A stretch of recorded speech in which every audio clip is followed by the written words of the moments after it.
Sainte Marie, Maman bon Dieu, Priez pour nous, Saint Michel, tout bon ange bon Dieu, priez pour nous. Saint Jean-Baptiste et Saint José. Bonjour tout bon frères, c'est Mauricien d'ici et d'ailleurs. Merci de venir rejoindre nous dans le programme Un Saint chaque jour. Dans ce programme-là, nous avons l'occasion de faire un peu connaissance avec ban sainte, qui l'Église invite nous pour célébrer chaque jour. Et nous pouvons aussi demander aux autres, prier pour nous et intercéder pour nos familles. Aujourd'hui, 31 décembre, l'Église invite nous à célébrer mémoire Saint-Sylvestre, patron ban pape, ban prêtre, ban personne âgée, ban malade. Et nous profitons de l'occasion pour saluer ban Sylvestre là. Imagine Rome au début du IVe siècle, la ville éternelle est en pleine mutation. Ban temps païen, qui domine encore le paysage, mais la fausse nouvelle élevée. Le christianisme, longtemps persécuté, commence à sortir depuis aux catacombes. Les cicatrices par le martyr sont encore fraîches dans la mémoire des fidèles, et pourtant, un souffle d'espérance parcourt l'Empire. C'est dans ce contexte-là que Sylvestre, humble serviteur de Dieu, l'est appelé pour devenir pape. Sa mission, conduire l'Église à travers une des périodes les plus décisives de son histoire. Sous ce pontificat, prenez l'événement qui peut bouleverser le cours du monde. C'est la conversion de l'empereur Constantin. Sa geste, plus qu'un changement personnel, les pour marquer un tournant historique dans le monde. Le christianisme, qui hier était traqué et condamné, finit la religion reconnue, bientôt favorisée par l'Empire romain.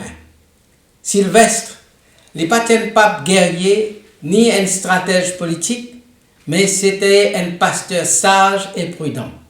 Il connaît comment pour accueillir sa nouvelle période, sa nouvelle époque-là, sans triomphalisme.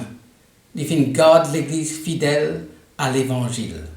Ce pontificat est celui de la transition, des catacombes à la lumière, de la croix à la couronne, sans jamais perdre l'humilité sur l'origine. Sylvestre est pape de 314 à 335, une période charnière quand l'Empire romain bascule vers le christianisme. Né probablement à Rome, il devient évêque de la ville, au moment où l'Église, longtemps persécutée, vient apprendre pour vivre au grand jour. La société romaine, en pleine mutation. Le temple païen peut commencer à perdre l'influence. Les catacombes maintenant peut laisser la place à une basilique et la foi chrétienne peut passer de la clandestinité à la reconnaissance officielle. Sylvestre réincarne ce passage historique-là. Il guide l'Église dans une ère nouvelle sans renier l'humilité des origines. Le pontificat de Sylvestre est particulièrement dire exempté de défis, c'est un challenge. Les Tibétains gèrent une église en pleine expansion, confrontée à une tension interne et à la nécessité pour structurer une organisation solide. Sa vulnérabilité réside dans la responsabilité immense, qui manière pour être fidèle à l'évangile tout en dialoguant avec le pouvoir impérial. Sa mission est triple: consolider la foi, organise la vie ecclésiale et accompagne la conversion des païens. Le Tibétain fait face à l'opposition, à un débat théologique brûlant, mais il connaît qui manière pour maintenir l'unité et la paix et qui préfère la sagesse à la confrontation. Le moment décisif de ce pontificat, c'était l'alliance qu'il dit bien faire avec l'empereur Constantin qui fait convertir et cette conversion justement bouleverse l'histoire. Ce choix politique et spirituel permet au christianisme pour sortir de la clandestinité et pour rentrer dans les sphères publiques. Ça tournant-là, il peut transformer radicalement le destin de l'Église. L'Église, il peut sortir d'une communauté persécutée et il peut devenir la force structurante de la société romaine et bientôt de l'Europe chrétienne. Sylvestre, par ce discernement, il fait de cette transition une étape pacifique lui ouvert le chemin à la construction des premières basiliques et la liberté religieuse. Plusieurs miracles jalonnent la mémoire de son pontificat et chacun porte une signification spirituelle bien forte. Selon la tradition, Constantin t'y atteint une maladie grave et non dire qu'il t'y atteint de la lèpre. Alors il fit une route secours, remède auprès d'un prêtre païen, mais sans succès. C'est alors qu'il t'y tourne vers Sylvestre, qui t'y propose non pas un rite magique, mais le baptême chrétien. Après qu'il finit de recevoir le baptême, le sacrement, l'empereur finit la santé. Ce miracle-là n'est pas seulement physique, mais il marque une conversion intérieure et il finit le point de départ, une transformation historique. Par sa guérison-là, le christianisme passe de statut de religion persécutée et devient celui de la foi reconnue et honorée dans l'Empire. Ça produisa faire de Sylvestre un symbole de la puissance spirituelle et de l'Évangile. Il légitimise sa nouvelle alliance entre l'Église et le pouvoir impérial. Un autre récit célèbre attribué à Sylvestre, c'est la réalisation de la première basilique Saint-Pierre à Rome, édifiée sur le tombeau de l'apôtre Pierre.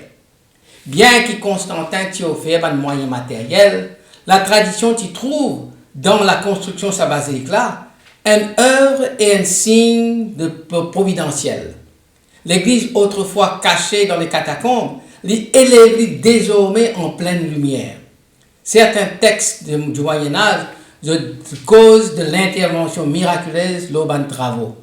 Par exemple, la préservation de bonnes fondations malgré un obstacle considérable.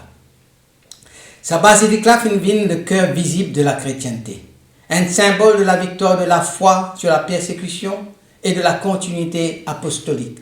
Il incarne la promesse du Christ. Tu es Pierre, et sur cette pierre, je bâtirai mon église. Saint Sylvestre reste une figure prophétique pour nous les temps, parce qu'il y incarne la capacité de transformation, d'adaptation, de leadership dans des moments de transition.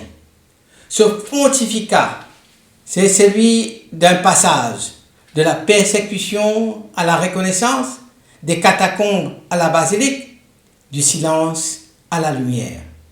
Il enseigne-nous que le changement, loin d'être une menace, est capable d'une grâce, les temps accueillir, nous accueillir avec discernement et foi.